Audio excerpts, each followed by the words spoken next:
Good morning everyone. मैं विनीत आप सभी का स्वागत करता हूं आप सबके चैनल संदीप क्लासेस पर। जैसा कि आप सभी को पता है एग्जाम स्टार्ट हो गए हैं 27 से, तो आप अपनी पढ़ाई और अच्छी करते रहिए। जो हम पढ़ा रहे हैं उसको भी पढ़ते रहिए और आपको जहां से भी कंटेंट मिल रहा है अच्छा बस पढ़ते रहिएगा, क्योंकि एग्जाम अब स्टार्ट है। तो 16 जनवरी तक चलने हैं। अब 1-1.5 महीने में लगभग 90 सेट बनेंगे, जिसमें सबके एग्जाम होने हैं। अपना सिटी इंटीमेशन भी देखते रहिए और ज्यादा से ज्यादा पढ़ते रहिए, क्योंकि भाई अब इतना कोर्ट केस दुनिया भर का होने के बाद में तो एग्जाम देने का मौका मिल रहा है। तो इसके बाद पता नहीं कब मौका मिलेगा, तो इस वजह से पढ़ते रहिए, जैसे भी पढ़ पाओ पढ़ते रहो।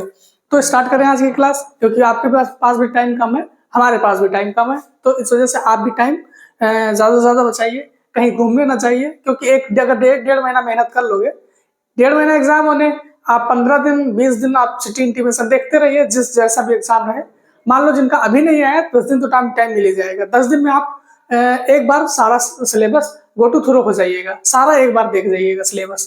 तो क्योंकि अब ये पीक टाइम है आपका, इसमें कुछ नहीं करना।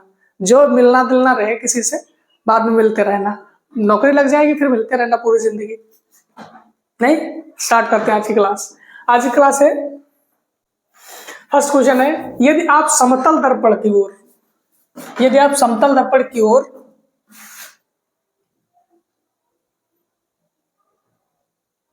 यदि आप समतल दर्पण की ओर 10 सेंटीमीटर पर सेकंड के वेग से जा रहे हो, तो आपका प्रतिबिंब आप की ओर किस वेग से आएगा। देखो, अगर समतल दर्पण है, समतल दर्पण लगा, मान लो समतल दर्पण लगा है, अगर आप इसकी तरफ थीटा वेग से जा रहे हैं, थीटा वेग से, मान लो थीटा मीटर पर सेकंड है, या फिर मान लो थीटा कह सकते हो, या फिर वी मीटर पर सेकंड का बहुत ज्यादा सही है।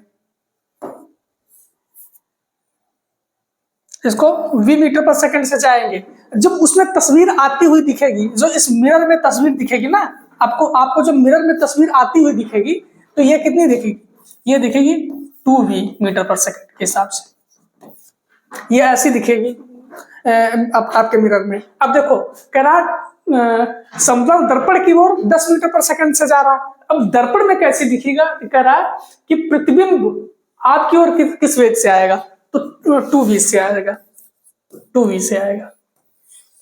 तो वेग कितना है, 10।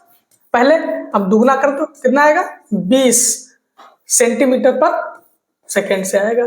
देखिए आंसर कहाँ है, जहां भी हो आंसर मार दीजिए, तो आंसर बी करेक्ट हो जाएगा। ठीक है, देखते हैं नेक्स्ट क्वेश्चन। ऐसे एक क्वेश्चन और आता है, अगर मान लो यहाँ पे थीटा रोटेट करेगी, अगर थीटा रोटेट करेगी तो मिरर में कितना रोटेट करेगा, 2 थीटा रोटेट करेगा। ठीक है, दोनों क्वेश्चन करके जाइएगा। नेक्स्ट क्वेश्चन है, मोटर वाहनों में पीछे का दृश्य देखने के लिए कौन सा मिरर यूज करते हैं। जो आपको गाड़ी चलाते हो साइड में जो कान लगे रहते हैं, जो मिरर लगे रहते हैं, वो कौन से दर्पण होते हैं, ये पूछ रहा। देखो, 2 चीजें याद रखिएगा, रोड लैंप और व्हीकल के जो पीछे देखने का दृश्य जो लगे होते हैं, वाहन में लगे पश्च दृश्य देखने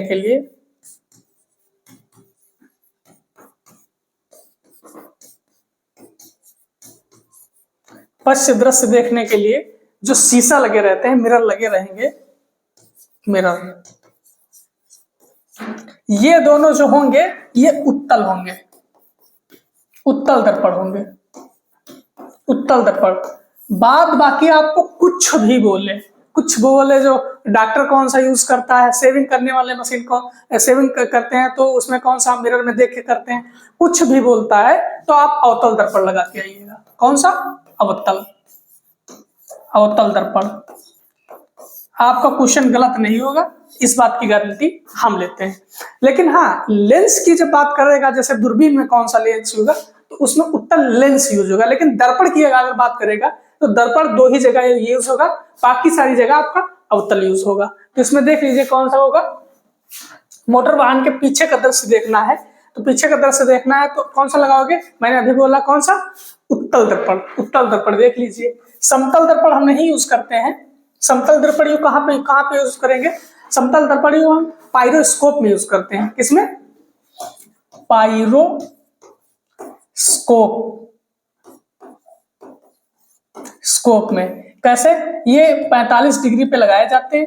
कितने शीशे, 2, 45 डिग्री पे। ये पानी में रह के भी पानी की सतह को देखा जाता है। पानी में रह के पानी की सतह को देखा जाता है, पानी की सतह पे निगरानी रखी जाती है, तो उसको पायरोमीटर कहते हैं।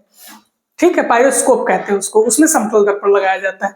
बात करेंगे उत्तल दर्पण लगा होता है तो आपका, हाँ, उत्तल दर्पण लगा होता है। और उत्तल दर्पण कहाँ लगा होगा, तो रोड लैंप पे लगा होगा, रोड लैंप पे। बाकी कुछ भी बोलेगा, आप अवतल दर्पण लगा के आइएगा, आंसर आपका सही होगा। अवतल दर्पण नहीं होगा, बेलनाकार नहीं होगा, आंसर आपका बी करेक्ट है। देखते हैं नेक्स्ट क्वेश्चन। नेक्स्ट क्वेश्चन है, पूर्ण सूर्य ग्रहण, पूर्ण सूर्य ग्रहण सूर्य का कौन सा भाग दिखाई देता है। अगर पूरी सूर्य ग्रहण की बात करेंगे देखो, तो इसमें कौन सा भाग दिखाई देगा, तो सूर्य ग्रहण जब होगा कब, देखो अगर पूर्णिमा, पूर्णिमा के दिन क्या होगा, ये होगा चंद्र ग्रहण, चंद्र ग्रहण।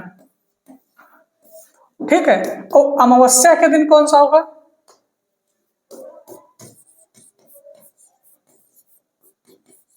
अमावस्या के दिन क्या होगा, सूर्य ग्रहण होगा, सूर्य ग्रहण होगा। अमावस्या के दिन सूर्य ग्रहण, पूर्णिमा के दिन चंद्र ग्रहण होगा। ये फिक्स है, समझो कि अगर चंद्र ग्रहण होगा तो उस दिन पूर्णिमा ही होगा, अगर सूर्य ग्रहण होगा तो उस दिन अमावस्या ही होगा, ये फिक्स है। अब देखो चंद्र ग्रहण होगा कब, चंद्र ग्रहण जब होगा जब सूरज और चंद्रमा के बीच में पृथ्वी आ जाएगी, सन और मून। सूरज और चंद्रमा के बीच में जब पृथ्वी आ जाएगी तब क्या होगा, चंद्र ग्रहण होगा। लेकिन जब सूरज और पृथ्वी के बीच में मून आ जाएगा तब क्या होगा, तब आपका होगा सूर्य ग्रहण। सूरज और पृथ्वी के बीच में अगर जब चंद्रमा आ जाएगा तो सूर्य ग्रहण होगा, ठीक बात है। और सूरज और चंद्रमा के बीच में जब पृथ्वी आएगी तो चंद्र ग्रहण होगा। बिल्कुल ऐसे ही याद करना, ऐसे ही रटना, ऐसे याद करना। तो जो भाग हमको दिखता है सूर्य ग्रहण के समय उसको हम कोरोना बोलते हैं या क्रीट। आंसर आपका बी करेक्ट होगा। ठीक है, देखते हैं नेक्स्ट क्वेश्चन। नेक्स्ट क्वेश्चन है, आर्द्रता मापी यंत्र। आर्द्रता मापी यंत्र की इस सहायता से निम्नलिखित में से एक किसका मापन किया जाता है। आर्द्रता मापी से हम क्या मापते हैं, आर्द्रता मापी से हम मापते हैं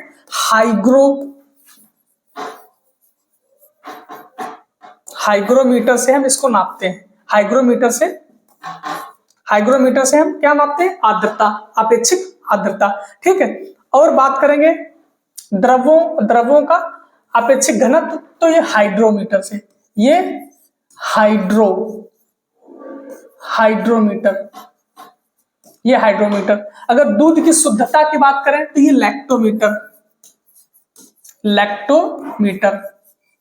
लैक्टोमीटर से मापते हैं। ठीक है, वायुमंडलीय दाब की बात करेंगे तो ये बैरोमीटर से नापते हैं, ये बैरोमीटर से नापेंगे। तो आंसर देख लीजिए कौन सा है आपका, आर्द्रता, अपेक्षित आर्द्रता। आंसर आपका सी करेक्ट होगा। हाइग्रोमीटर लिखा तो यार सबने सामने लिखा है। अच्छा, आर्द्रता मापी यंत्र की सहायता से निम्नलिखित में से किसका मापन किया जाता है। तो यार ये आंसर तो यही होगा, बट इसमें ये लिखना चाहिए था कौन सा मैच नहीं है, क्योंकि देखो अपेक्षित द्रव्यों का अपेक्षित घनत्व हाइग्रोमीटर से नापा जाता है, ये भी सही है। दूध की परिशुद्ध, ये गलत है खाली। अब अपेक्षित आर्द्रता की बात करें तो हाइग्रोमीटर से नापा जाता है, वायुमंडलीय दाब बैरोमीटर से नापा जाता है। क्वेश्चन में लोचा है। क्वेश्चन में ये होना चाहिए था कि दिए गए ऑप्शनों में कौन सा मैच नहीं खाता है, तब ये सही होता, तब आंसर आपका दूध की शुद्धता होता।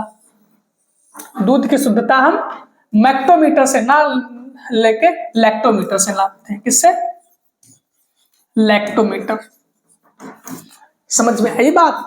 लैक्टोमीटर से। तो आंसर तब यही होता, बट आप इच्छिक आर्द्रता की बात की तो हम नापेंगे किससे? हाइग्रोमीटर से। ठीक है, देखते हैं नेक्स्ट क्वेश्चन। सारी चीजें समझते चलो। एक जल भरे बीकर में बर्फ का एक टुकड़ा तैर रहा है, एक टुकड़ा तैर रहा है। बर्फ के पिघलने पर बीकर में जल होगा। आप अपने घर में ऐसा कभी कभी देखा करो, किया करो ये सब। बर्फ का टुकड़ा लेना, थोड़ा पानी लेना उसमें, और बर्फ का टुकड़ा डाल देना। जो लोग अपना चेस करते हैं वो तो सब प्रैक्टिकल उनका डेली होता है ना। उधर सूरज आसमान में डूबा, वो गिलास में डूबे, तो उनका चलता रहता है, वो सब देखते हैं। तो देखोगे ये कि जो टुकड़ा पानी पे तैर रहा है, जब उसका लेवल जब तैर रहा था तब था, वो जब मेल्ट कर जाएगा पूरी तरीके से तब भी उसका लेवल वही रहेगा। लेवल में उसके चेंज नहीं होता है पानी के। ठीक है, पानी का स्तर पूर्ववत रहता है। तो आंसर कौन सा होगा? ऊपर उठेगा ना भाई, ऊपर क्यों उठेगा? नीचे गिरेगा ना भाई, नीचे नहीं गिरेगा। क्या रहेगा? पूर्ववत रहेगा, पूर्ववत रहेगा। लेकिन इस पे क्वेश्चन और बनाएगा। और कैसा क्वेश्चन बनाएगा? एक गिलास में पानी है, एक गिलास में पानी है, मान लो पानी है, ठीक, पानी भरे हो। अब ये जब बर्फ बनेगा, अब ये जब बर्फ बनेगा तो इसका वॉल्यूम बढ़ जाएगा, वॉल्यूम बढ़ जाएगा, आयतन जाएगा बढ़, आयतन बढ़ जाएगा। ठीक है, तो ये जब तो इसमें कह देगा कि हम द्रव भरे हैं, जब हम इसको बर्फ बनेगा तब आयतन पे क्या इफेक्ट पड़ेगा? तब आयतन बढ़ जाएगा। लेकिन जब बर्फ बना हुआ है तब अगर द्रव बनेगा तो उसका आयतन घट जाएगा। दोनों बातें हैं। इसी पे एक क्वेश्चन बनाता है कि सर्दियों के दिनों में पानी की पाइपलाइनें फट जाती हैं, क्यों? इसी वजह से फट जाती हैं क्योंकि पाइपलाइनों में जो पानी भरा होता है अत्यधिक ठंड होने के कारण बर्फ जमता है। अब बर्फ जमने के बाद ये उसका आयतन बढ़ता है, आयतन बढ़ेगा तो पाइपलाइनें फट जाएंगी। सिंपल सी बात है, वहीं से क्वेश्चन बन के आया। ठीक है, तो आंसर क्या है? पूर्ववत रहेगा। अगर वो टुकड़ा तैर रहा है तो उसके स्तर पे कोई परिवर्तन नहीं होगा। तो आंसर आपका सी सही हो जाएगा। ठीक है, देखते हैं नेक्स्ट क्वेश्चन। नेक्स्ट क्वेश्चन है, किसी पिंड का वेग अगर 2 गुना कर दिया जाए, वेग 2 गुना मतलब अगर पहले v क्या था? v के बराबर था। ठीक है, फिर दोबारा v क्या हुआ? अगर 2v कर दिया गया, दोबारा v क्या किया गया? दोबारा v 2v कर दिया गया। समझ आई बात? तो किसमें कितना परिवर्तन होगा? आप देखो, उसके त्वरण 2 गुना हो जाएगा, उसका संवेग 2 गुना हो जाएगा, उसकी गतिज ऊर्जा 2 गुनी हो जाएगी, या स्थितिज ऊर्जा 2 गुनी हो जाएगी। ठीक है, संवेग देखो, त्वरण का तो ऐसा कोई है नहीं। त्वरण क्या होता है? एक है चेंज इन वेग v2 minus v1 by time, ये है आपका त्वरण। तो ऐसा तो कुछ पॉसिबिलिटी है नहीं। मान लो हाँ, पहले वेग कितना था? पहले वेग 2v कर दिए, फिर पहले प्रारंभिक वेग v था, लास्ट में t, तब भी कहाँ कटेगा? v बाई टी ही आ रहा है। ऐसा तो कुछ हुआ? ऐसा कुछ नहीं हुआ। तो पहला आंसर तो आप ऐसे कट कर दोगे। ठीक है, आप दूसरे पे आओ। संवेग p बराबर क्या होता है? m into v। पहले ये था, पहले हमने v रखा तो ये आया, लेकिन दोबारा क्या किया? v के स्थान पे क्या किया? वेग 2 गुना कर दिया उसने, वेग 2 गुना किया तो m इंटू v की जगह 2v कर दोगे तो क्या हो जाएगा? 2mv। mv के बराबर p है ये हमारा, तो 2 इंटू p। पहले के क्या गुना होगा? 2 गुना हो जाएगा संवेग। देखो 2 गुना हो रहा है, बिल्कुल हो रहा है। तो आंसर आप मार दो। कौन सा? आंसर बी करेक्ट है। अब देखो गतिज ऊर्जा भी देख लो, उसकी गतिज ऊर्जा 2 गुनी हो जाएगी। गतिज ऊर्जा का फार्मूला आप पढ़े होंगे, क्या होता है? k बराबर half m into v square. ये जब हमारा v के बराबर था तब v था, लेकिन उसने कहा कि हम वेग 2 गुना कर दे रहे हैं, तो वेग 2 गुना करके चेक करिए आप पहले। 1/2 m, अगर वेग 2 गुना करोगे तो ये करोगे भाई, वेग 2 गुना करोगे तो 2v का स्क्वायर करोगे तो कितना हो जाएगा? 4v 4।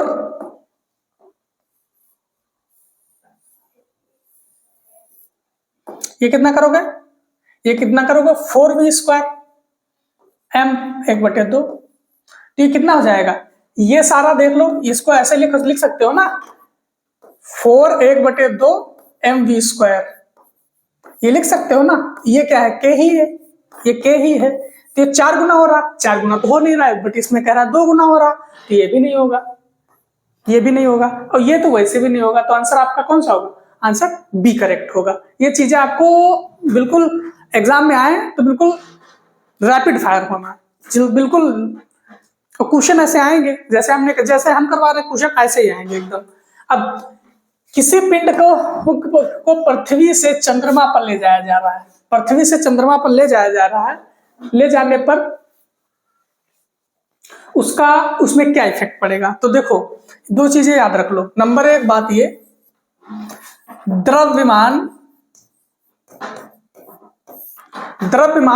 कहीं भी ले जाओगे चेंज नहीं होगा, बस ये मन में बताओ, मन में आप बिठा के रखो, द्रव्यमान कहीं नहीं बदलता, यूनिवर्स में भी कहीं नहीं बदलेगा, वैसा ही रहेगा, द्रव्यमान नहीं बदलेगा, भार बदल जाएगा, भार बदल जाता जगह जगह पर। इसका रीजन ये है, ये डिपेंड करता है जी पे। जी पे कैसे, W बराबर M इंटू जी। ये जो भार है जी पे डिपेंड करता है, जहां पे जैसा जी वहां पे उसका भार उतना। अब जी कैसे पहचानोगे कहां पे कितना होगा, मान लो ये पृथ्वी है आपकी, ये पृथ्वी है, तो जी का मान पोल्स पे, दोनों पोलों पे सबसे अधिक, भूमध्य रेखा पे सबसे कम, भूमध्य रेखा पे सबसे कम, पोलों पे सबसे अधिक, और केंद्र पर 0 है कि नहीं है। तो डिपेंड कर रहा, भार पे कर रहा है चीजें, भार पे जी पे कर रही, भार जो डिपेंड कर रहा है जी पे कर रहा है।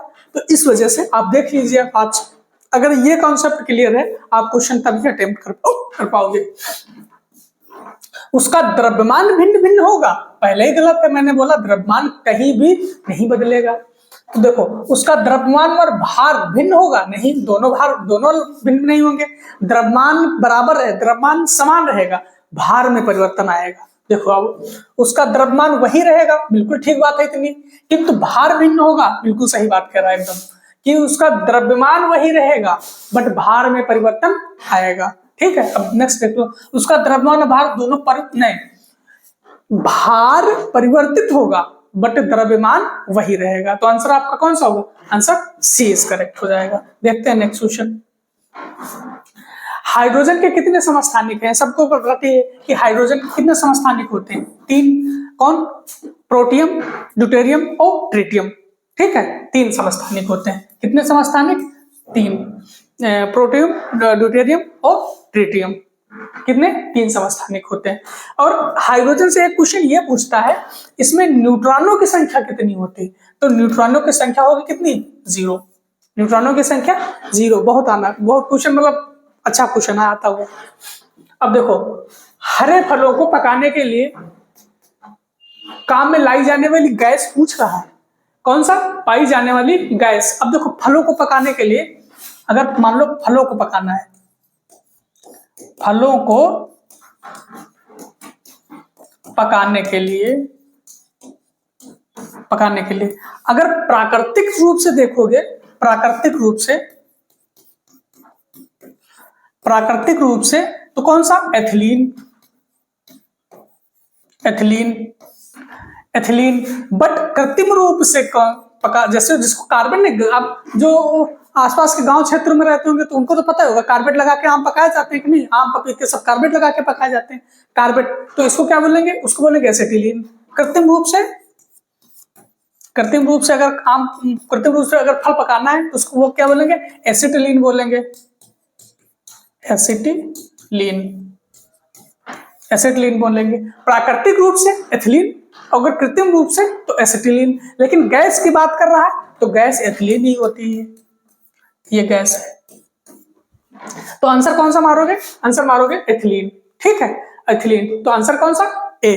कार्बन मोनोऑक्साइड की अगर बात करेंगे तो कार्बन मोनोऑक्साइड मतलब ये कार्बन मोनोऑक्साइड, इसका जो सबसे बड़ा रोल होता है, ये आपके ब्लड में बहुत जल्दी घुलता है, इसको गलाघोटू गैस भी बोलते हैं, गलाघोटू गैस। इसी वजह से कभी भी अंगीठी पे कोयला जला के दरवाजा बंद करके नहीं सोना चाहिए, या फिर अगर सो भी तो वहां पे ऑक्सीजन का पर्याप्त मात्रा होना चाहिए। कभी कभी ऐसे बहुत सारे हादसे हुए हैं, अभी न्यूज में आपने भी देखा होगा, तो कार्बन मोनोऑक्साइड की वजह से होता है। ये बहुत तेजी से घुलता है, आपके ऑक्सीजन लेवल को कम करता है, ऑक्सीजन को समझ लो खत्म करता है बॉडी में, और बहुत तेजी से घुलता है।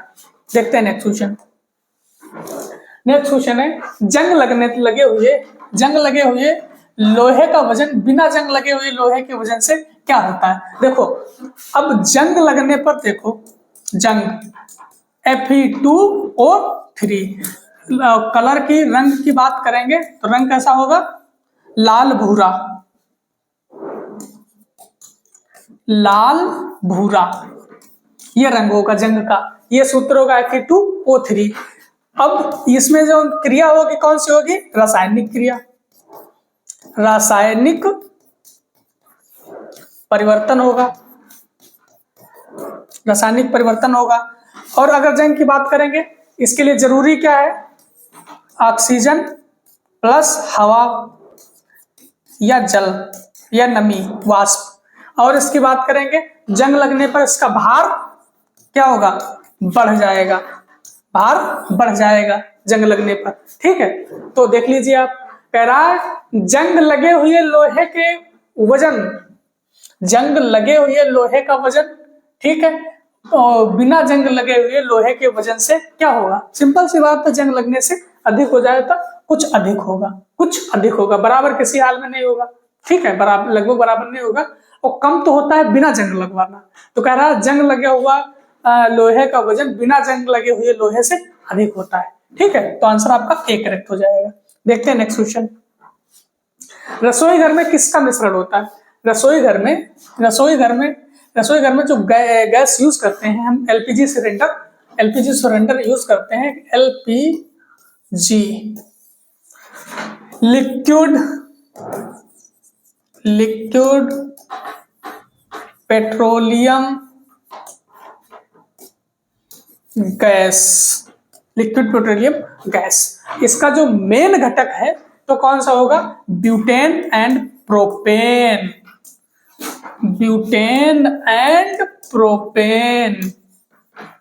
ठीक है, इनमें गंध नहीं होती है, ब्यूटेन और प्रोपेन में कोई गंध नहीं, ब्यूटेन और प्रोपेन में ये क्या, कैसे हैं, ये गंध रहित हैं, गंध रहित, मतलब कोई गंध नहीं इनमें। बट तब भी आप पता कर लेते हो सिलेंडर गैस खुली है कि नहीं खुली, कैसे पता कर लेते हो, इसमें अलग से मिलाया जाता है इथाइल मरकेप्टान, इथाइल मरकेप्टान, इथाइल मरकेप्टान मिलाया जाता है या फिर मिथाइल मरकेप्टान, क्योंकि ये गंध है, ये सल्फर का एजेंट है। हाँ, ये भी देख लो, ये क्या है, ये है सल्फर का एजेंट, ये सल्फर का एजेंट है, तो इस वजह से इसमें तीसरी गंध आती है, बहुत तेजी से गंध आती है।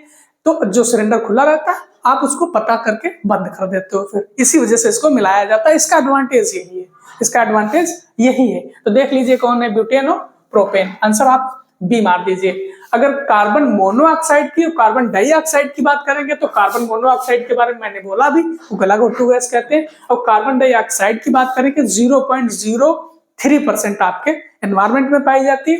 जो ग्लोबल वार्मिंग है, एटमॉस्फेयर का गर्म होना साल दर साल, तो कार्बन डाइऑक्साइड की वजह से होता है।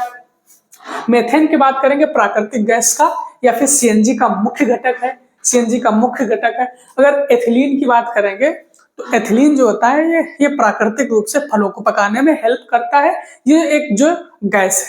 ठीक है, अब कार्बन डाइऑक्साइड और ऑक्सीजन की, कार्बन डाइऑक्साइड के बारे में बता दिया। जो ऑक्सीजन की बात करेंगे तो ऑक्सीजन एटमॉस्फेयर में लगभग 21% पाई जाती है, और ये पेड़ पौधे हमको देते हैं ऑक्सीजन, बाकी आपको कहीं से भी नहीं मिलेगी। ठीक है, तो आंसर इसका कौन सा हो जाएगा, आंसर बी करेक्ट हो जाएगा। देखते हैं नेक्स्ट क्वेश्चन। नेक्स्ट क्वेश्चन है, गैस की लौ का सबसे गर्म हिस्सा, गैस की लौ का सबसे गर्म हिस्से को क्या कहते हैं, गैस की लौ के सबसे गर्म हिस्से को क्या कहते हैं। तो ये जो होता है, ये जो जैसे मान लो ये लौ जल रही है ना, ये आप लौ जला रहे हो, ठीक है, ये लौ जला रहे हो। अब इसके बाजू में जो होगी ना, बना के दिखाते हैं आपको, सॉरी ये जो देख रहे हो ना, ये कभी कभी आप गौर करना, लेकिन आप गौर कहाँ करोगे, आप जिस पे गौर करना उस पे गौर कर रहे हो ना, है कि नहीं? आप जिस पे गौर करना उस पे कर रहे हो, इस पे कहाँ करोगे गौर ना? समझ रहे हैं आप किस पे गौर कर रहे हो भाई?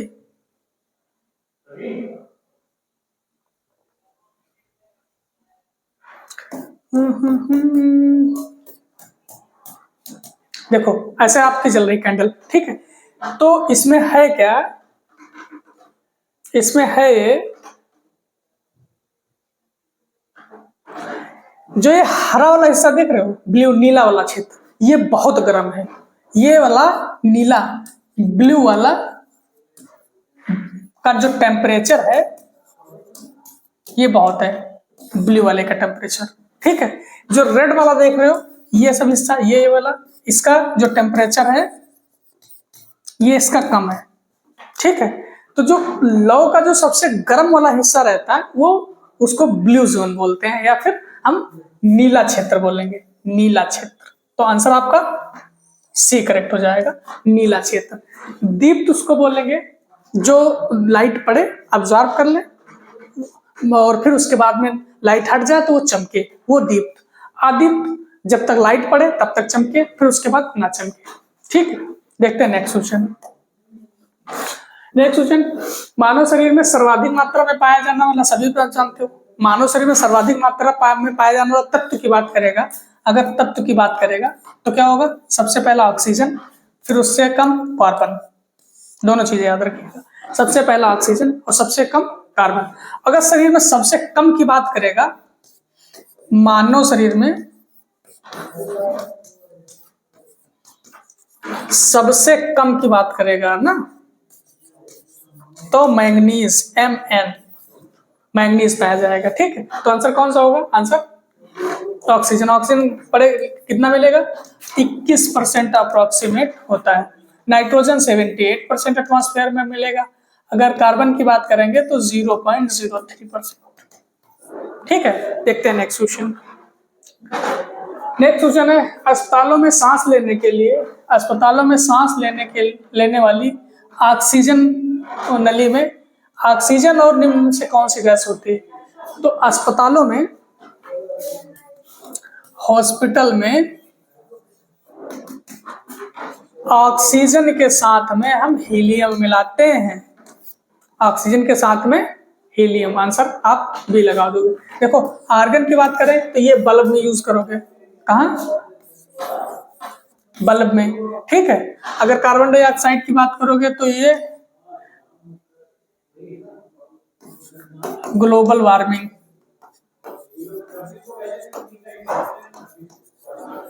ये ग्लोबल वार्मिंग काम करेगा। नाइट्रोजन की बात करेंगे तो ये कहाँ भरोगे?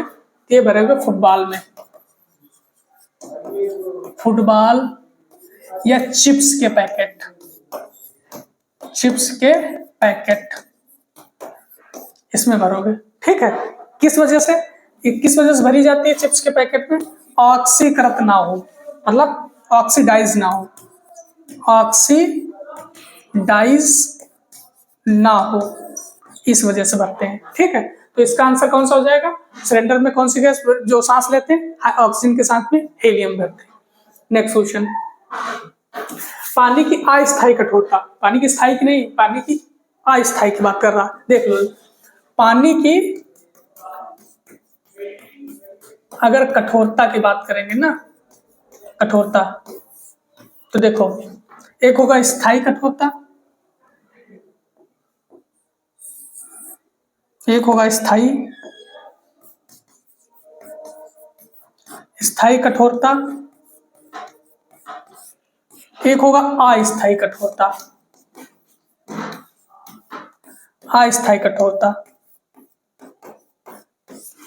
तो ये कैसे है? अस्थायी कठोरता किससे होगा? कैल्शियम एंड मैग्नीशियम के बाइकार्बोनेट की वजह से, कैल्शियम और मैग्नीशियम के बाइकार्बोनेट की वजह से क्या होगा, अस्थायी कठोरता। बट स्थायी कठोरता कैसे होगी, स्थायी कठोरता होगी कैल्शियम और मैग्नीशियम के क्लोराइड और सल्फेट की वजह से। किससे, क्लोराइड तथा सल्फेट, क्लोराइड तथा सल्फेट की वजह से।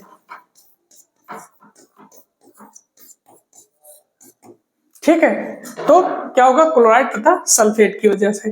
ठीक, तो इसमें क्या कह रहा है, इस अस्थायी कठोरता किसके प्रयोग से, इसके प्रयोग करके दूर की जाती है। तो किसको प्रयोग करके दूर की जाएगी, कैल्शियम हाइड्रोक्साइड, कैल्शियम हाइड्रोक्साइड। इसको बुझा हुआ चूना भी बोलते हैं।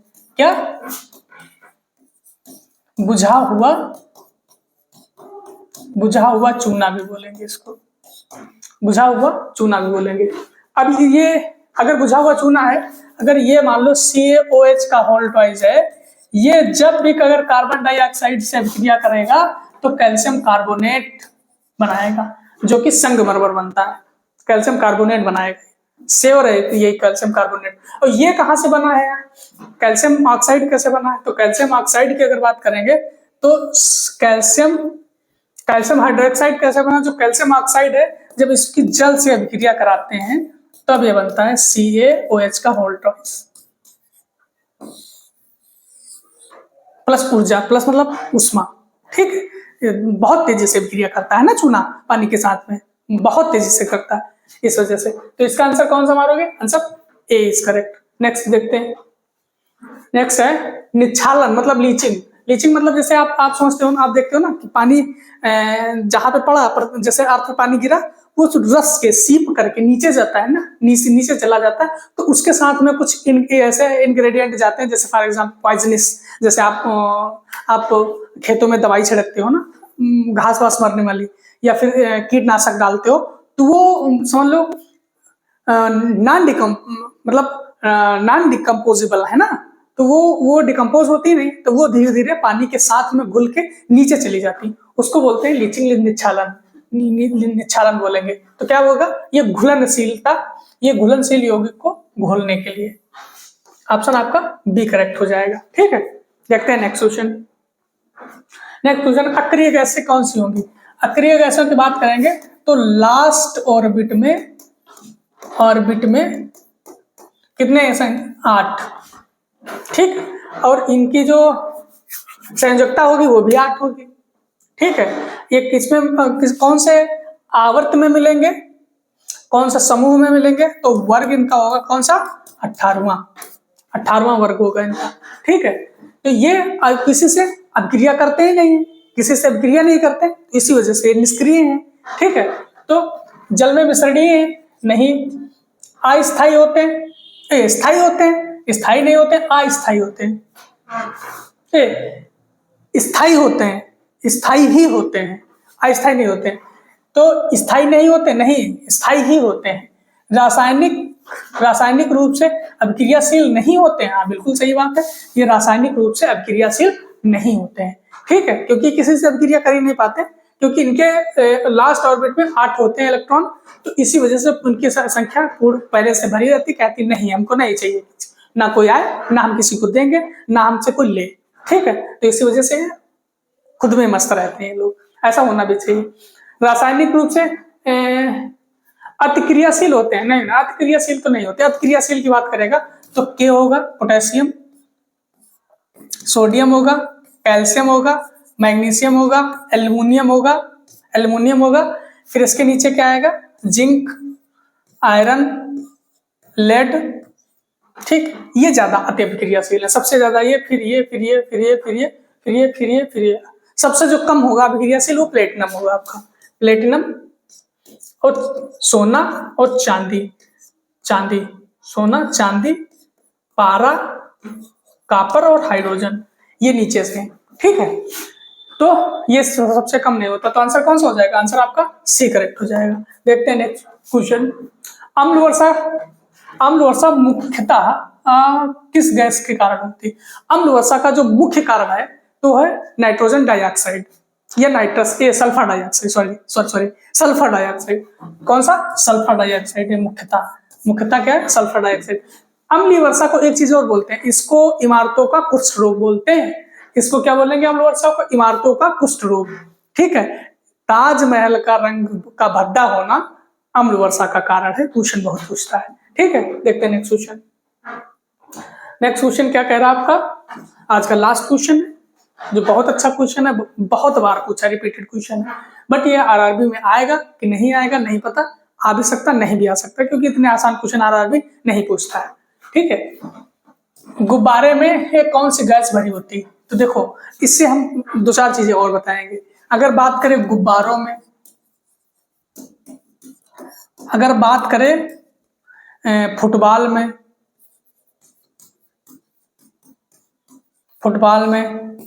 अगर बात करें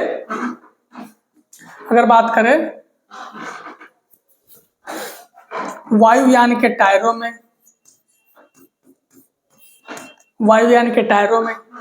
अगर बात करें चिप्स के पैकेट में, ठीक है। देखो, गुब्बारे में कौन सी गैस भरी होगी? तो हीलियम। ठीक है, फुटबॉल में कौन सी गैस भरी होगी? नाइट्रोजन। अगर वायुयान के टायरों में कौन सी भरी होगी? वायुयान के टायरों में? तो इसमें हीलियम तो नहीं भरेंगे, नाइट्रोजन ही भरी होगी। अगर चिप्स के पैकेट में तो नाइट्रोजन। ठीक है, हीलियम से भरते हैं, हल्की गैस है, इसमें वायुयान के टायरों में हीलियम भर सकते हैं, भरी भी होती मुझे लगता है हीलियम ही।